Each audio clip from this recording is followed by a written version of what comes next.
পালাবদলের হতেই একেবারে ভোল বদল। নিজের কেন্দ্র হুগলিতে গিয়ে মুখ্যমন্ত্রী শুভেন্দু অধিকারীর প্রশংসায় পঞ্চমুখ তৃণমূলের বিদ্রোহী সাংসদ রচনা গঙ্গোপাধ্যায়।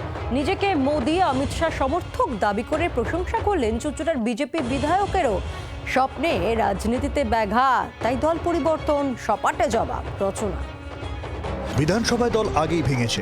ঋতব্রত বন্দ্যোপাধ্যায়ের নেতৃত্বে সংখ্যাগরিষ্ঠ বিধায়ক কালীঘাট তৃণমূল থেকে ছিন্ন হয়ে আসল তৃণমূল বলে দাবি জানাচ্ছে।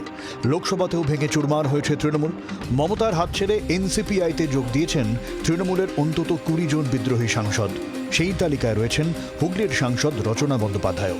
বুধবার হুগলি জেলা স্তরে দিশা কমিটির অনুষ্ঠানে চুঁচুড়ার বিজেপি বিধায়কের সঙ্গে দেখা গেল তাঁকে।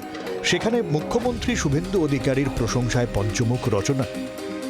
চিন্তা ভাবনা নিয়ে রাজনীতিতে আসেনি, সেটা যদি দাদার সহযোগিতা পাই তথা আমাদের অনারেবল সিএমের সহযোগিতা পাই, নিশ্চয়ই আমাদের হুগলি জেলার প্রচুর উন্নয়ন হবে এবং আমরা ভালো কাজ করবো। তার মানে চুঁচু আপনার মনোমতন বিধায়ক পেয়েছেন এবার উন্নয়ন করার জন্য? একদম খুনের মতো বিধায়ক পেয়েছি। কিরকম সহযোগিতা করবে বলছে? কোনো দরকার নেই, আমরা সবাই সাপোর্টার ভারতীয় জনতা পার্টির, এবং আমরা সবাই সাপোর্টার মোদিজির, অমিতজির এবং শুভেন্দুদার। আমরা জানি ভালো কাজ হবে। অনুব্রত থেকে মদন গত কয়েকদিনে কালীঘাট ছেড়ে একে একে ঋতব্রত শিবিরে যোগ দিয়েছেন আরও কয়েকজন তৃণমূল বিধায়ক ও নেতা। তা নিয়েও মুখ খুলেছেন রচনা। তারা যে কথাটা বলবেন, আর আমি আজকে 2 বছর হলো এসেছি।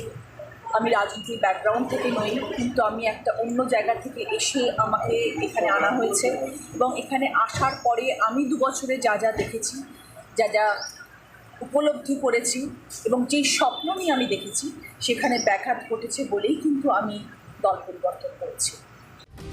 21শে জুলাই নিয়ে ঋতব্রত তৃণমূল, কালীঘাট তৃণমূল নিয়ে জোর দ্বন্দ্ব চলছে। তা নিয়ে রচনার প্রতিক্রিয়া, দলীয় বিভাজন না থাকাই ভালো। নিজে মমতাকে ছেড়ে এনসিপিআইয়ে ভিড়েছেন, তার মুখে দলের বিভাজনের কথা। হুগলি থেকে বিধান সরকারের রিপোর্ট, জি 24 ঘন্টা।